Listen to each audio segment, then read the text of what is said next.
कि sir UPSC की तैयारी करने के लिए क्या मुखर्जी नगर की गलियों में जाना पड़ता है? अगर आपके पास बहुत पैसे हैं उड़ाने को जरूर जाइए। कौन रोक के रखा है? डेमोक्रेसी है। What is the best optional subject? ये मैंने हर जगह हर यूट्यूब चैनल पर देखा है, ये क्वेश्चन ज़रूर बच्चों ने पूछा है। सो राकेश, ये देखिए एक बड़ा लोडेड क्वेश्चन है। किसी कैंडिडेट को सबसे पहले ये समझना है कि आपके अटेम्प्ट का सबसे क्रूशियल पार्ट है। हम देख रहे राइट, आजकल की सोसाइटी में there are lot of question people are asking right, and one of the biggest challenge मैं बोलूँगा because I have also faced it, sir reservation. So my honest opinion is कि reservations must continue until and unless as a state हम guarantee कर सकते हैं। For example, अगर ओडिशा का KBK districts के बारे में हम बात करें, कालाहांडी, बोलांगीर, कोरापुट, यूपीएससी कैसे निकाले?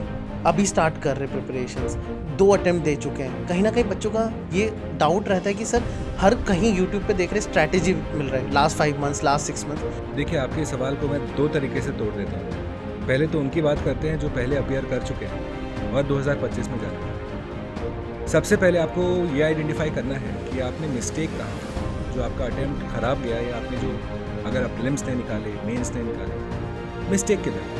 तो सर इसको मंथली भी डिवाइड करें, it is less than 1500 rupees. हाँ, इंटरनेट बिल से कम है ये तो। Sir obviously because I am recharging मतलब 400 रुपीज अ मंथ और 800 rupees a month. Wifi, broadband जितना ले लो सब मिला मिला के 1500 रुपये तो एनीवेज ज़्यादा पड़ेगा उससे। Hi students, welcome to UPSC optionals channel. आज हमारे साथ भुवन सर आए हैं। सो सर हम मोस्टली कमेंट्स चेक कर रहे थे एंड स्टूडेंट्स के बहुत क्वेश्चंस आए कि सर यूपीएससी कैसे निकाले? अभी स्टार्ट कर रहे प्रिपरेशंस, 2 अटेम्प्ट दे चुके हैं। कहीं ना कहीं बच्चों का ये डाउट रहता है कि सर हर कहीं यूट्यूब पे देख रहे स्ट्रैटेजी मिल रहा है last 5 months, last 6 months, but sir actual strategy क्या है यूपीएससी निकालने के लिए? देखिए आपके सवाल को मैं 2 तरीके से तोड़ देता हूँ। पहले तो उनकी बात करते हैं जो पहले अपीयर कर चुके हैं और 2025 में जाने वाले हैं। सबसे पहले आपको ये आइडेंटिफाई करना है कि आपने मिस्टेक कहाँ किया, जो आपका अटेम्प्ट खराब गया, या आपने जो अगर आप प्रीलिम्स नहीं निकाले, मेंस नहीं निकाले, मिस्टेक किधर था? तो अगर हम प्रीलिम्स की बात करें राकेश, आप देखेंगे सबसे पहला मिस्टेक क्या होता है ना स्टूडेंट्स का, ज्ञान में कमी होती है। ठीक है, और वो उस बात को एक्सेप्ट नहीं करेंगे। फॉर एग्जाम्पल, कितनी दफ़ा कितने फैकल्टी आपको कहते हैं कि आप एनसीईआरटीज़ पढ़िए, 6 to 10th भले ही एक बार, पर पढ़िए ज़रूर। अच्छा, आपने एनसीईआरटीज़ पढ़ लिया, उसके बाद आप हायर लेवल किताबों को पढ़िए। पर स्टूडेंट्स क्या करेंगे, वो सीधा सबसे पहले हायर लेवल का किताब उठा लेंगे। 10 दिन पढ़ाई करा, 11वें दिन समझ में नहीं आया, पूरा का पूरा फ्लुएंसी टूट गया। तो आपको ज्ञान पे सबसे पहले काम करना है। पर सिर्फ ज्ञान पे काम करना वो कोई गारंटी नहीं है कि आप प्रीलिम्स में अच्छा स्कोर लेके आएंगे। फॉर एग्जाम्पल, हर साल हम लोग देखते हैं कि कितने ही कैंडिडेट्स कठिन परिश्रम करते हैं, साल भर 14-14, 16-16 घंटे पढ़ाई हो रही है, पर प्रीलिम्स के दिन 100 मार्क्स भी नहीं आ रहे हैं। आखिरकार क्यों? क्योंकि जो दूसरा स्किल आपका प्रीलिम्स टेस्ट करता है वो है क्वेश्चन सॉल्विंग। क्या आप 2 घंटे में 100 MCQs एक हाई डिग्री ऑफ एक्यूरेसी के साथ लगा सकते हैं? अब वो जो स्किल है उसको डेवलप करने में लगता है टाइम। अब मोस्ट ऑफ द स्टूडेंट्स क्या करेंगे, अच्छा हम मार्च के बाद अब हम सवाल लगाना शुरू करेंगे। ऐसा आप मुहूर्त निकाल के ये सब काम को शुरू मत करिए। टॉपिक क्या होना चाहिए कि आपने पहले एनसीईआरटीज़ पढ़ा, फिर एडवांस लेवल टॉपिक पढ़ा और side by side question solving किया, तभी जाके आपके एक माथे में वो कंपार्टमेंट में फंसेगा, तभी एग्जामिनेशन में चमकेगा भी। तो पहला मिस्टेक तो ये है। और जो सारे फ्रेशर्स हैं, आपसे ये रिकमेंडेशन है मेरा कि आप हर टॉपिक, हर सब्जेक्ट को ऐसे ही आप अप्रोच करो। अगर आप ये नहीं करोगे, you are not doing the basic prerequisite that the examination demands, तो ये फिर हमारे साइड से हमारा एक बेईमानी हो जाएगी कि हम एक्सपेक्ट करें कि हम जाके वहाँ हम एग्जामिनेशन क्लियर कर लेंगे। सर बच्चों के और भी क्वेश्चंस आते हैं जैसे कि what is the best optional subject? ये मैंने हर जगह हर यूट्यूब चैनल पर देखा है, ये क्वेश्चन ज़रूर बच्चों ने पूछा है। तो सर इसका क्या आंसर है, क्योंकि बहुत सारे सब्जेक्ट्स होते हैं ऑप्शनल्स पर, तो सर आप इस पर थोड़ी रोशनी डाल सकें। ओके, सो राकेश, ये देखिए एक बड़ा लोडेड क्वेश्चन है। बिकॉज मैं ज्योग्राफी ऑप्शनल का फैकल्टी हूँ तो मेरा एक इनहेरेंट बायस रहेगा ज्योग्राफी के लिए। पर ऑप्शनल को किसी कैंडिडेट को सबसे पहले ये समझना है कि आपके अटेम्प्ट का सबसे क्रूशियल पार्ट है। ठीक है, आप प्रीलिम्स में जितना मेहनत कर लें, अगर ऑप्शनल में वो 500 मार्क्स में आप 200 लेके आते हो तो अगले साल आप फिर प्रीलिम्स लिखने वाले हैं। तो सबसे पहले अहमियत समझिए ऑप्शनल की। 1750 मार्क्स का मेंस है, उसमें 500 मार्क्स का ऑप्शनल है। एक रैंकर के लिए ये रिकमेंडेड है कि वो 300 के आसपास उसका स्कोर हो। अब मुद्दा उठता है ऑप्शनल चूज कैसे करना है। अब यहाँ पे स्टूडेंट्स क्या करते हैं, भेड़ चाल। हमारे भैया ने कहा, हमारे दीदी ने कहा, हमारे ऑफिस के कोवर्कर ने कहा ये ऑप्शनल ले लो, या आपने कोई रील देखा, आपको वो फैकल्टी का वो रुतबा, वो मिजाज अच्छा लगा, आपने वो ऑप्शनल ले लिया. There is no scientific thought behind that decision, which is what हम हमेशा स्टडी आई क्यू के ना सिर्फ ऑप्शनल क्लासेस पर P2I क्लासेस में भी हम जोर डालते हैं कि आप एक एडमिनिस्ट्रेटर की ओहदे पे जाने की एग्जामिनेशन के लिए अपियर कर रहे हो. अगर आज आप अपना डिसीजन खुद से नहीं ले सकते, क्या गारंटी है कि वही कैंडिडेट जब सर्विस में आ जाएगा अपना डिसीजन खुद लेगा? तो क्या तरीका है ऑप्शनल चूज करने का? फॉर एग्जाम्पल राकेश, आप for example geography and mathematics के बीच में आप कंपेयर कर रहे हैं कि हमें इन दोनों के बीच में लेना है, आपका मन बना है इन दोनों के बीच में. अब क्या रिकमेंडेड है? सबसे पहले आप NCERTs देखिए. मैथ्स का for example standard 10th 11th 12th का NCERT देखो. उसके बाद ज्योग्राफी का 6th से लेकर 12th तक का NCERT देखा जाए. जब एक बार हमने देख लिया, बेसिक हमारा पता हो गया, उसी साल का प्रीवियस ईयर क्वेश्चन उठाइए आप.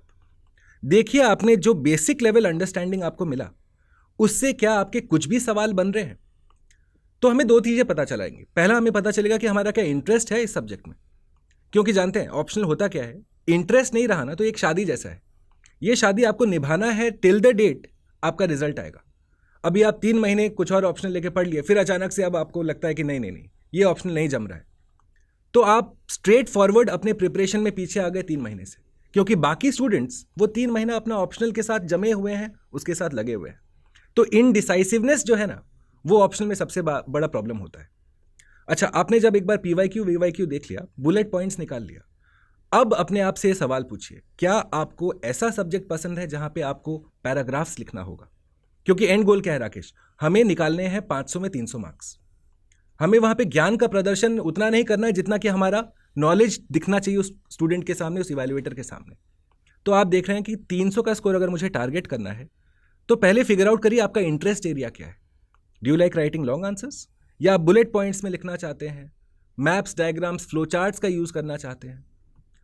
देन डिसाइड कौन सा ऑप्शनल लेना है. जानते हैं बहुत लंबा प्रोसेस होता है, पर बहुत गारंटी के साथ मैं कह सकता हूं कि 99% of the students don't do this simple exercise. भेड़ चाल पे अगर आप अपना अपना ऑप्शनल चूज कर रहे हैं, ये गलत स्ट्रैटेजी है. Just like I told you, be self reliant, है ना, खुद पे थोड़ा भरोसा करो, अपने डिसीजन पे भरोसा करो आप. Absolutely correct sir, and I can relate with the same, क्योंकि मैं भी बहुत ज़्यादा कंफ्यूज था. और हमें लगता है कहीं ना कहीं हम ये ऑप्शनल्स अगर हम नहीं अच्छे से चूज़ करें, कहीं ना कहीं अफेक्ट करता है हमारे रिजल्ट पे, and it is a result deciding factor. So sir, मैंने एक और चीज़ मुझे पूछना है, क्योंकि हमारे टाइम पे भी ये होता था राइट, कि सर UPSC की तैयारी करने के लिए क्या मुखर्जी नगर की गलियों में जाना पड़ता है? अगर आपके पास बहुत पैसे हैं उड़ाने को, तो ज़रूर जाइए, कौन रोक के रखा है, डेमोक्रेसी है. पर आज के टाइम जब ऑनलाइन अवेलेबल है, क्वालिटी एजुकेशन अवेलेबल है, मोर इम्पॉर्टेंटली आप अपने घर के अंदर रह के पेरेंटल गाइडेंस में आप पढ़ाई करेंगे. जानते हैं पेरेंटल गाइडेंस बहुत इंपॉर्टेंट होता है. स्टूडेंट शायद उतना रियलाइज़ नहीं करते अनटिल आप पहुंचते हैं इन गलियारों में, मुखर्जी नगर और राजेंद्र नगर की गलियारों में, जहां पे अचानक से आपको मिलता है फ्रीडम. आप भूल जाते हैं कि आप किस मकसद से आए थे. तो वो जो पेरेंटल ओवरसाइट है ना आपके घर का, वो आपका बिगेस्ट स्ट्रेंथ है. उसको अगर आप नकार देंगे तो फिर या तो आप बहुत डिसिप्लिन है तो समझ में आता है. दूसरा कि जब सब कुछ अवेलेबल है ऑनलाइन, चाहे वो आंसर राइटिंग हो, चाहे वो क्वेश्चन सॉल्विंग हो, टेस्ट्स हो, रिकॉर्डेड क्लासेस, लाइव क्लासेस, एक स्टूडेंट को और क्या चाहिए? अगर आप एग्जामिनेशन को एकदम ऑब्जेक्टिवली एनालाइज करें, you just require capacity building, यानी कि बेसिक रिसोर्सेज हमें चाहिए, साथ में डिसिप्लिन, डेडिकेशन. और वो सबसे ज़्यादा कहाँ पे आप इंश्योर कर सकते हैं? घर पे. राजेंद्र नगर, मुखर्जी नगर में कितने ही कैंडिडेट्स आते हैं, आप देखेंगे उनका तबीयत खराब हो जाएगा, दे विल लूज फोकस, आप हॉस्पिटलाइज हो रहे हैं, यहाँ अलग एक कुछ महकमा लगा हुआ है आपके पीछे. घर पे रहेंगे, वो सारा चैलेंजेस आपको फेस नहीं करना है. आप एक प्रोटेक्टेड इन्वायरमेंट में पढ़ाई कर रहे हैं, ऑब्वियसली इट मेक सेंस कि आप घर से पढ़ाई करो. Absolutely correct, because sir rent जो कि बहुत बड़ा फैक्टर वही तो मैंने कहा, फाइनेंशियल अगर है आपके पास, इट मेक सेंस कि आप आइए ना, जरूर आइए. पैसे उड़ाने को है तो कौन मना कर सकता है. पर आप सोचिए किसी एक स्टूडेंट के लिए 20,000 25,000 रेंट देना, काफी स्टूडेंट्स का पहला सैलरी उतना नहीं होता है जितना कि यहाँ का रेंट है. Absolutely, so it does not make any sense. Absolutely correct sir, because मैं भी कुछ डेटास देख रहा था राइट, एंड हम सब जानते हैं गवर्नमेंट एग्जाम्स की जो प्रिपरेशंस होती है, वो मैं किसी का नाम नहीं लेना चाहता, आप भी जानते हैं कि कोई करोड़पति businessman, I am not against them, but you know right, कौन से स्टूडेंट्स गवर्नमेंट एग्जाम्स का ड्रीम रखते हैं, जाना चाहते हैं. They are coming from Tier 2 Tier 3 cities right, majorly.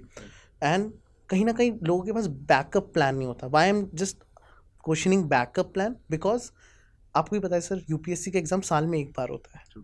अगर नहीं हुआ, स्टूडेंट्स के माइंडसेट में नहीं होता कि अगली बार जब वो देंगे तो उनका 2 साल कहीं ना कहीं बर्बाद हो रहा है. राइट। सो आपको नहीं लगता कहीं ना कहीं प्रिपरेशंस बहुत इंपॉर्टेंट प्ले करता है?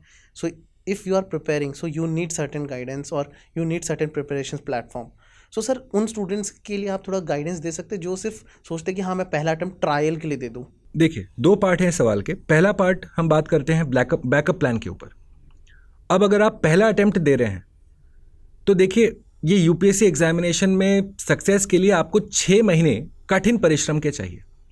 उस समय आप भटक नहीं सकते अपने गोल से। जैसे हमने अपनी मिथोलॉजी में पढ़ा है कि हाँ, वो तीर आँख, मछली का आँख दिख रहा है, आपको बस मछली का आँख दिखना चाहिए।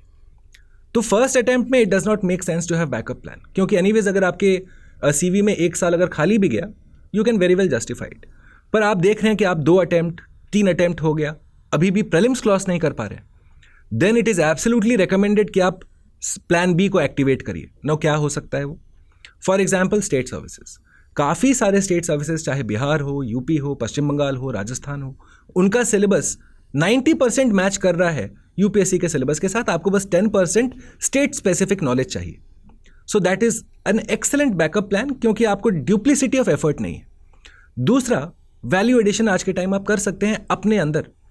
फॉर एग्जाम्पल, ऑनलाइन हम लोग मूक्स, मैसिव ऑनलाइन कोर्सेज के बारे में सुनते हैं, जहाँ पे आप फॉर एग्जाम्पल ऑक्सफर्ड से, कैम्ब्रिज से या आईआईटीज से आप डिग्रीज परस्यू कर सकते हो।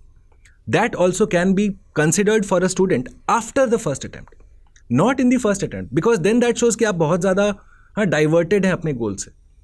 तो मेरा ये सुझाव रहेगा कि अगर आप उन स्टूडेंट्स में हैं हु आर जस्ट बिगिनिंग, अभी आप शुरुआत ही कर रहे हो, don't think about plan B. Plan B comes much later in the preparation process. Right now, your single-minded focus कि हमें अपना prelims और mains को ensure करना है. Correct sir. एंड सर अभी ऑब्वियसली हम बिहाइंड द कैमरास बातें कर रहे थे, right? You were a government service में आप थे, राइट? आपका कुछ एक्सपीरियंस रहा है. सो सर आप कुछ शेयर करना चाहते हैं कि obviously you have lot of pressure over there, right? Right. कहीं ना कहीं I will not name, but political pressure भी एक one of the biggest challenge रहा होगा, राइट? सो हर स्टूडेंट जो बिहाइंड द कैमरा वो जानना चाहते हैं सर क्या रहता है माहौल after joining the services, what happens, right?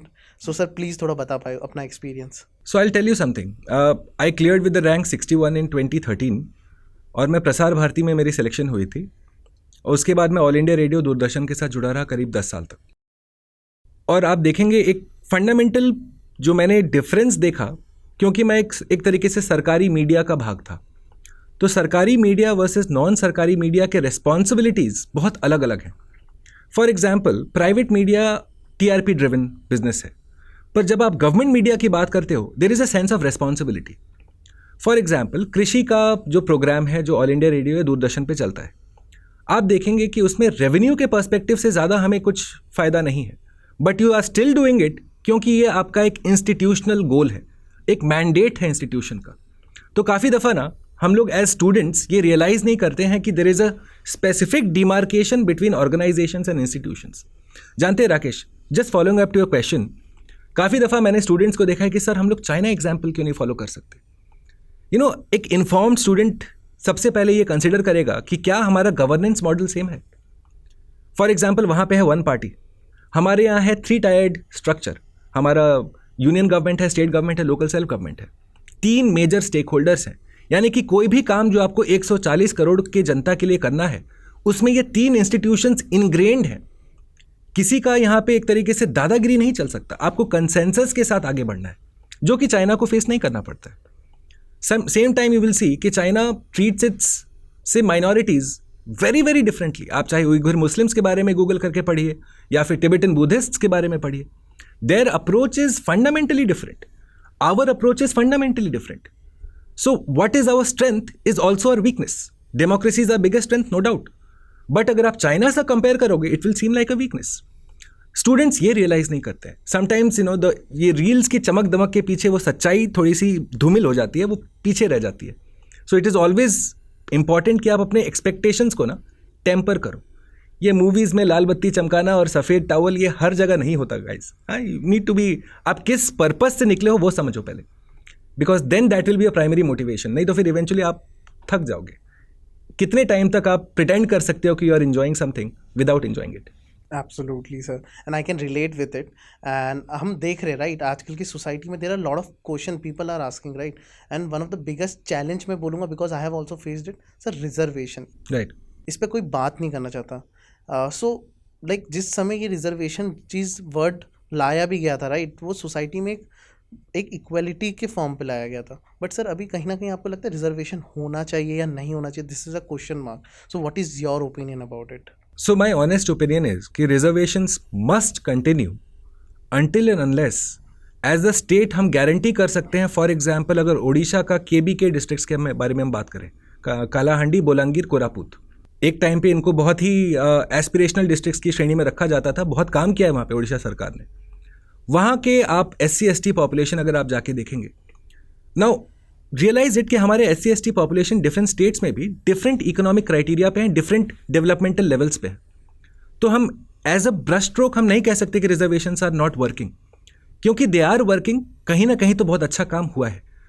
और मैं उन लोगों का भी पेन समझ सकता हूं जो कहते हैं कि reservations are not working.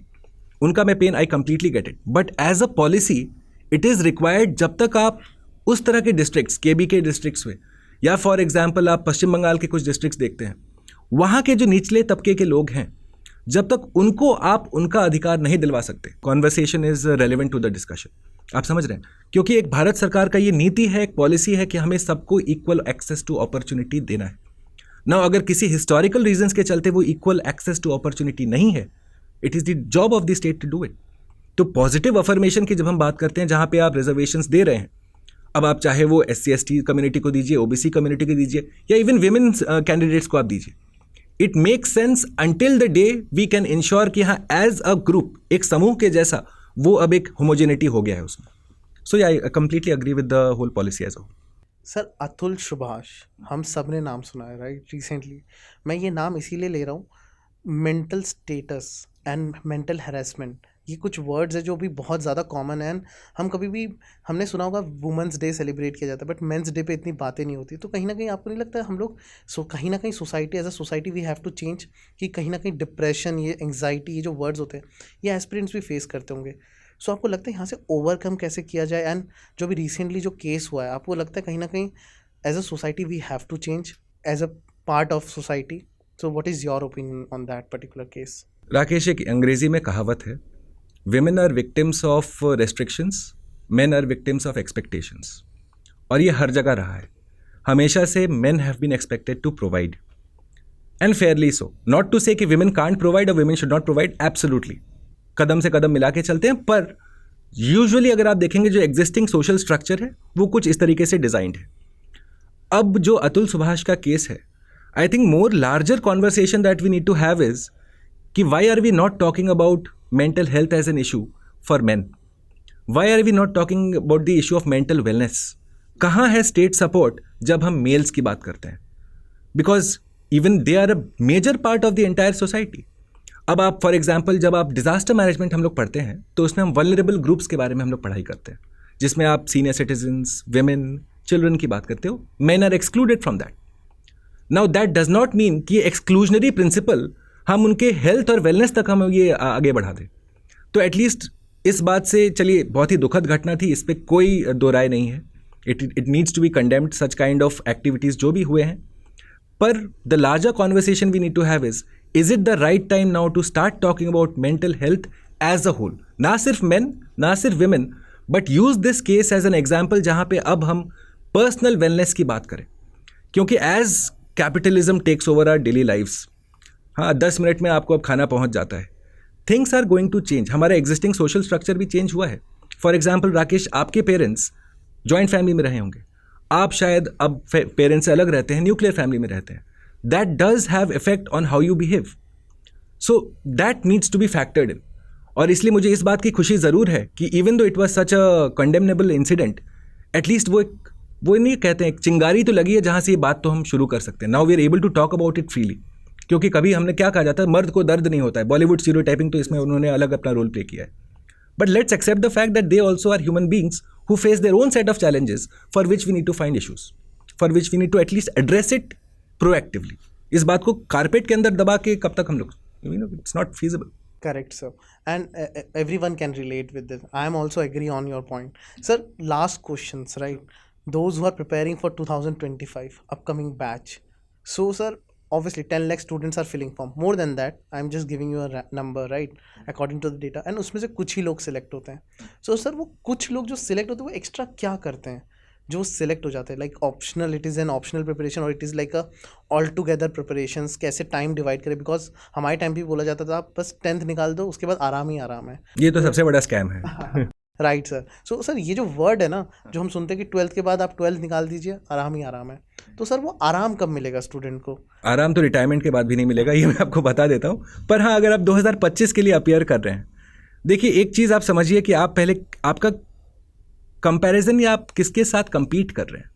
You are competing with दो स्टूडेंट्स जो ऑलरेडी रैंक निकाल चुके हैं, अभी ट्रेनिंग में हैं और अगले साल जाएंगे रैंक इंप्रूवमेंट के लिए. That is the group you are competing with. मैं हमेशा अपने स्टूडेंट्स को कहता हूँ आप लोग आपस में compete नहीं कर रहे हो. तो अब हमें ये समझना है कि जो स्टूडेंट्स ऑलरेडी सिलेक्शन में हैं, ट्रेनिंग कर रहे हैं, चाहे वो रेवेन्यू सर्विस का ट्रेनिंग हो, फॉरेस्ट सर्विस का ट्रेनिंग हो, व्हाट हैव दे डन? तो आप देखेंगे सबसे पहला उन्होंने ऑप्शनल को प्राथमिकता रखा है. एक कॉमन फैक्टर हमेशा दिखेगा, उनके ऑप्शनल के स्कोर्स विल बी एग्जाम्पलरी. दूसरा, उनके आंसर राइटिंग पे एक मैच्योरिटी दिखेगा आपको. फॉर एग्जाम्पल राकेश, आपको भी पता होगा कि जीएस और ऑप्शनल की जब हम आंसर राइटिंग की बात करते हैं, उसमें एक पर्टिकुलर टेक्निक है पेस्टल टेक्निक, जहाँ पे किसी एंगल का political, economic, technological, legal, environmental, social angle निकालते हो. अब फ्रेशर्स क्या करेंगे, अपने आंसर्स में वो बस एक पहलू पे आंसर लिखेंगे. पर जब आप इनके आंसर्स कंपेयर करेंगे जो ऑलरेडी सिलेक्शन में हो चुका है उनके आंसर्स में बुलेट पॉइंट में they will mandatorily cover those things with government of India policies.